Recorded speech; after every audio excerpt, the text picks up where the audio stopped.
Saya pernah berpikir bahwa hidup ini sudah ditentukan sejak lahir. Bahwa sebagai anak sulung, saya harus menjadi penerus ayah, menikah dengan perempuan baik-baik, dan melanjutkan bisnis keluarga yang telah dibangun dengan susah payah di tengah hiruk-pikuk Jakarta. Tapi hari itu datang, dan segalanya runtuh seperti gedung tua yang diterpa badai. Ayah memanggil kami berdua ke ruang kerjanya yang luas, dikelilingi oto-oto lama keluarga dan troi bisnis tekstil yang membanggakan. Adik saya, Rea, duduk di sebelahnya dengan senyum percaya diri, sementara saya berdiri di pojok, seperti biasa, merasa sebagai orang asing di rumah sendiri. Rea, kata ayah dengan suara tegas yang selalu membuat kami diam, kamu yang akan saya serahkan perusahaan ini. Kamu lurus, punya pacar cantik, dan sudah siap berkeluarga. Arka. Kamu tahu sendiri. Kata-kata itu menusuk seperti pisau. Saya tahu sendiri. Saya Gai. Saya sudah mengakuinya pada diri sendiri sejak remaja, tapi tak pernah berani bilang pada keluarga. Di Indonesia ini, di keluarga seperti kami yang masih memegang adat Jawa ketat meski tinggal di ibu kota, menjadi Gai berarti pengkhianatan. Ayah selalu bilang keluarga kita harus kuat, harus punya keturunan yang melanjutkan nama. Rea, adik saya yang lebih muda 2 tahun, selalu jadi anak emas. Dia atletis, populer di kampus, dan pacarnya dari keluarga terhormat. Sementara saya, Arka, lebih suka menyendiri, membaca buku, dan diam-diam bertemu dengan pria yang membuat hati saya berdegup.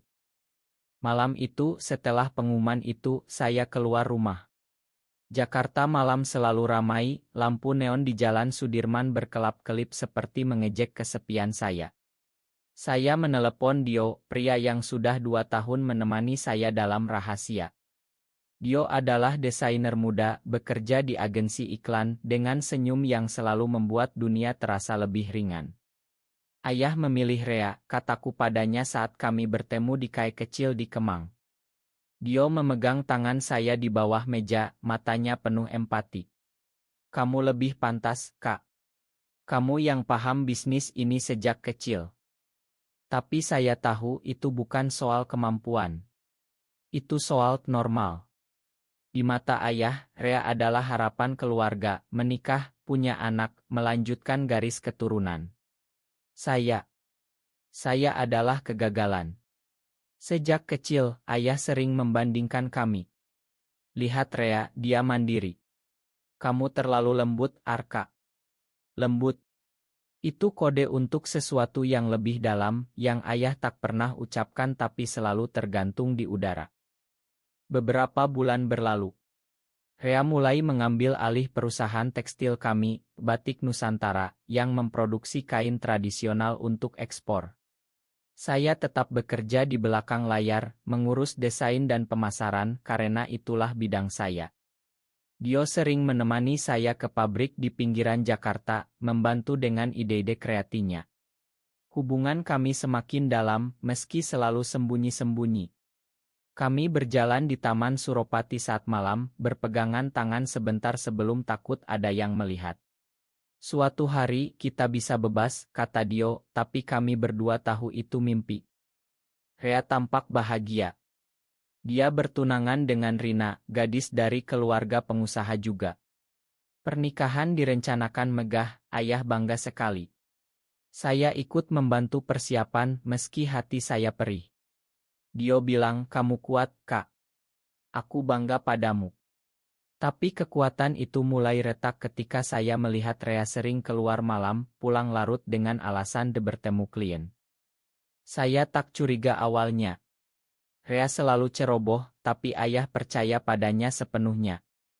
Hingga suatu hari, telepon dari bank datang. Ada transaksi mencurigakan.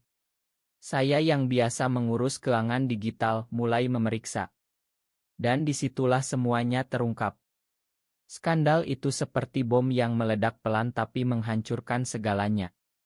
Saya menemukan bukti, Rea telah meminjam uang perusahaan untuk judi online dan kalah besar. Utangnya mencapai miliaran dan dia menutupinya dengan memalsukan laporan keuangan. Klien-klien besar mulai menarik diri karena rumor keterlambatan pengiriman. Pabrik di Tangerang hampir bangkrut, pekerja-pekerja yang sudah puluhan tahun setia mulai resah. Saya duduk di depan komputer sampai pagi, mata perih, hati hancur. Rea, adik yang selalu dipuji ayah, ternyata lemah. Dia datang ke kamar saya malam itu, wajah pucat. Kak, tolong. Jangan bilang ayah. Aku bisa bayar kembali. Tapi bagaimana? Dia sudah terjerat bandar judi. Saya marah, tapi juga kasihan. Kami berdua anak ayah, meski dia selalu lebih disayang. Pagi harinya ayah tahu. Wajahnya yang biasa tegar, kini seperti kertas kusut. Dia duduk di kursi roda sejak sakit jantung tahun lalu dan menatap Rea dengan mata kecewa yang dalam. Kamu menghancurkan warisan kita. Rea menangis berlutut. Rina membatalkan pertunangan, keluarganya malu. Berita mulai bocor ke media bisnis, saham Mitra turun. Ayah memanggil saya. Arka, kamu yang harus selamatkan ini. Suaranya gemetar, bukan perintah seperti dulu, tapi permohonan. Saya terkejut. Saya, anak yang dikesampingkan karena tidak normal, kini jadi harapan terakhir. Kenapa aku, yah? Bukannya Rea yang ayah pilih. Ayah diam lama. Matanya basah. Aku salah, nak. Aku pikir Rea lebih kuat karena dia seperti yang aku harapkan. Tapi kamu dari kecil sudah teliti, pintar mengurus desain, paham pasar. Kamu yang selalu diam-diam bantu perusahaan tanpa minta pujian. Itu pengakuan pertama. Tapi masih ada yang mengganjal. Saya tahu ayah belum tahu tentang Dio. Hubungan kami semakin serius. Dio pindah ke apartemen kecil saya di Menteng. Kami hidup seperti pasangan biasa di rumah, memasak bersama, tertawa di balkon melihat lalu lintas Jakarta. Dio bilang, aku cinta kamu apa adanya, Kak. Tak peduli keluarga. Tapi sekarang, dengan perusahaan di ambang kehancuran, saya harus ambil alih. Saya mulai bekerja keras, negosiasi dengan bank, restrukturisasi utang, mencari investor baru. Dio membantu banyak, ide-ide kreatifnya untuk rebranding batik kami jadi lebih modern, menarik pasar milenial. Kami sering meeting sampai larut, dan di tengah stres, pelukan Dio jadi penyelamat. Rea semakin tenggelam. Dia depresi, jarang keluar kamar. Ibu menangis setiap hari, keluarga kami yang dulu harmonis kini penuh ketegangan. Ayah sering sakit, dokter bilang stres berat. Suatu malam, ayah panggil saya lagi. Arka, makan ayah. Aku dulu takut kalau kamu. Beda. Di masyarakat kita, di bisnis ini, image penting. Tapi sekarang aku lihat, yang penting hati. Belum sepenuhnya. Tapi itu awal. Saya mulai berani. Dio dan saya pergi ke Bali sebentar untuk refreshing, berjalan di pantai Kuta, tangan bergandengan lebih lama. Kita akan hadapi bersama, katanya.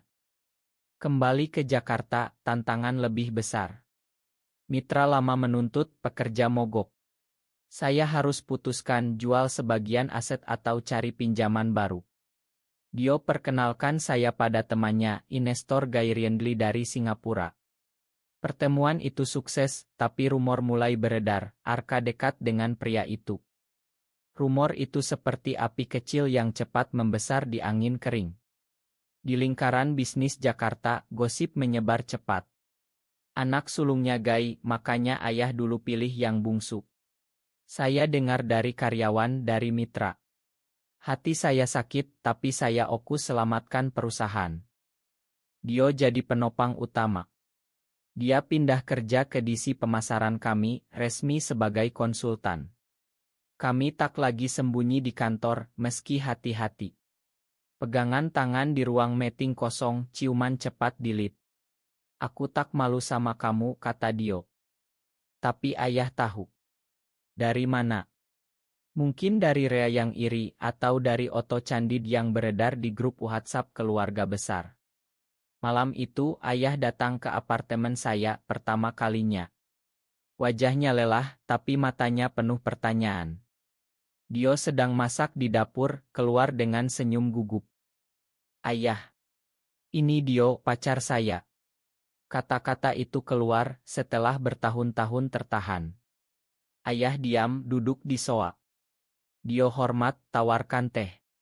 Suasana tegang seperti sebelum badai. Aku sudah curiga lama, kata ayah akhirnya. Dari kamu kecil, kamu beda. Tak suka bola, lebih suka gambar-gambar. Aku takut, nak. Takut masyarakat bilang apa, takut bisnis runtuh kalau orang tahu pewarisnya. Begitu. Air mata ayah jatuh. Saya hub dia pertama kali sejak kecil. Yah, aku tetap anak ayah. Aku selamatkan perusahaan ini bukan karena kewajiban, tapi karena cinta pada keluarga. Dio ikut duduk, cerita tentang kami. Bagaimana kami bertemu di acara desain, bagaimana dia jatuh cinta pada keteguhan saya. Ayah mendengar pelan-pelan. Di Aman sekarang mungkin beda. Tapi di sini, di Indonesia kita, masih susah. Konflik memuncak ketika skandal Rea terbongkar publik. Media ramai, pewaris batik Nusantara terjerat judi. Saham jatuh, klien kabur. Ayah kolaps, masuk rumah sakit. Rea hilang beberapa hari, ditemukan di bar, mabuk. Saya ambil alih sepenuhnya. Dengan Dio, kami luncurkan kampanye baru, batik modern dengan tema inclusivity, meski tak eksplisit. Penjualan naik, investor baru datang. Tapi tekanan dari keluarga besar, Arka tak bisa penerus sejati, tak punya keturunan. Saya hadapi. Di rapat keluarga, saya bilang bisnis ini bukan soal darah, tapi kemampuan. Aku buktikan. Dio di samping saya, pegang tangan saya di bawah meja. Rea kembali, minta maaf. Aku salah, Kak. Aku iri sama kamu sebenarnya. Kamu selalu lebih baik. Kami peluk adik kakak lagi. Ayah pulih pelan. Suatu hari, dia bilang pada Dio, terima kasih jaga anakku. Itu berkah tidak langsung. Tapi badai belum usai. Ada ancaman dari kreditor Rea, Maya Judi. Mereka datang ke kantor, intimidasi. Dio lindungi saya, tapi dia terluka ringan. Ancaman itu membuat semuanya lebih nyata. Dio luka di lengan karena melindungi saya dari preman yang datang menagih utang Rea. Kami di rumah sakit malam itu, ayah datang tergesa, wajah panik. Ini gara-gara Rea, katanya, tapi matanya ke Dio penuh rasa bersalah. Dio tersenyum lemah. Tak apa om. Demi Arka. Ayah pegang tangan Dio, kamu anak baik. Makan kami. Itu titik balik. Ayah mulai terima. Kami bayar utang dengan menjual aset pribadi, perusahaan selamat pelan-pelan. Saya dan Dio semakin kuat, rencanakan masa depan. Kita adopsi anak suatu hari, kata Dio, mimpi yang dulu tak berani. Rea rehabilitasi, jauh di rehab judi. Dia kirim surat, makan aku, Kak. Kamu pantas jadi pemimpin. Bisnis bangkit. Kampanye batik kami viral, ekspor ke Eropa naik. Media puji, pemuda-muda selamatkan warisan Nusantara. Tak ada yang tahu rahasia di baliknya. Tapi konflik dalam, saya ingin open tentang hubungan kami, Dio juga. Tapi ayah bilang, pelan-pelan, nak. Masyarakat belum siap. Suatu hari, undangan pernikahan palsu beredar, rumor bilang saya nikah dengan perempuan. Saya marah, konfrontasi keluarga besar. Aku cinta Dio. Itu nyata. Pertengkaran hebat. Beberapa paman bilang, ini memalukan. Ayah diam dulu, lalu berdiri. Cukup. Arka selamatkan keluarga kita. Dia anakku, dan Dio bagian dari itu sekarang. Dukungan ayah itu seperti beban terangkat. Kami menangis bersama. Dio dan saya ke Yogyakarta, cari ketenangan di Candi Prambanan. Di sana, di bawah langit luas, kami janji setia. Apapun terjadi, kita bersama. Kembali, perusahaan stabil. Saya tunjuk Rea kembali sebagai wakil setelah sembuh. Dia belajar dari kesalahan. Ayah sering makan malam dengan kami bertiga, saya, Dio, Rea. Keluarga baru meski tak sempurna. Tahun berlalu, perusahaan berkembang. Kami buka cabang di Bali, Batik Usion dengan desain Dio. Penghargaan datang, ayah bangga Oto bersama kami di majalah bisnis. Tapi luka lama kadang muncul. Rea punya pacar baru, serius. Dia bilang pada saya, aku belajar dari kamu, Kak. Keberanian. Dio dan saya semakin terbuka di lingkaran dekat. Teman-teman kantor tahu, dukung. Masyarakat luas. Masih bisik-bisik, tapi kami tak peduli. Ayah sakit lagi, kali ini parah. Di rumah sakit, dia pegang tangan saya dan Dio. Aku bangga padamu, Arka. Dan terima kasih, Dio, sudah buat anakku bahagia. Air mata jatuh. Ayah pergi damai beberapa bulan kemudian dengan senyum. Pemakaman ramai, keluarga besar datang. Di pidato, saya bilang, ayah ajarkan kami tentang keluarga sejati, bukan darah, tapi cinta dan pengampunan. Rea peluk saya. Kita lanjutkan bersama. Dio dan saya tanam pohon di halaman rumah lama, simbol baru beginning. Tapi ada pengkhianatan kecil, mantan mitra bisnis, iri sukses kami, sebarkan rumor tentang orientasi saya untuk sabotase kontrak besar. Konflik bangkit lagi. Kontrak hampir batal, klien konserati tarik diri. Saya hadapi dengan terbuka, konferensi pers, cerita perjuangan kami tanpa detail intim. Cinta tak diskriminasi, bisnis juga. Dukungan banjir dari komunitas muda, media progresi. Kontrak selamat, bahkan lebih besar. Dio bilang, kamu pahlawan aku. Akhirnya, semuanya tenang.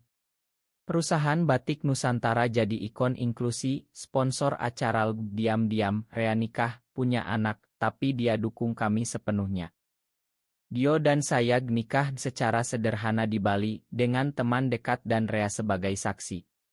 Tak resmi, tapi nyata di hati. Kami adopsi anak laki-laki dari panti asuhan, beri nama Harapan. Melihat dia tumbuh, hati kami penuh. Di makam ayah, saya cerita, yah, kami bahagia sekarang. Terima kasih sudah berubah.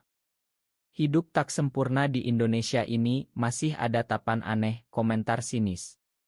Tapi kami kuat, karena cinta kami dalam, pengampunan keluarga, dan keyakinan bahwa manusiawi itu menerima perbedaan. Saya pernah pikir hidup ditentukan, tapi ternyata kita yang bentuk. Dari pengkhianatan dan skandal, lahir keluarga baru yang lebih kuat. Dio pegang tangan saya di senja Jakarta, seperti dulu. Kita selamatkan tidak hanya bisnis, tapi juga hati satu sama lain. Ya, itulah akhir yang kami pilih, bukan tragis, tapi penuh harapan. Karena di balik badai, selalu ada pelangi.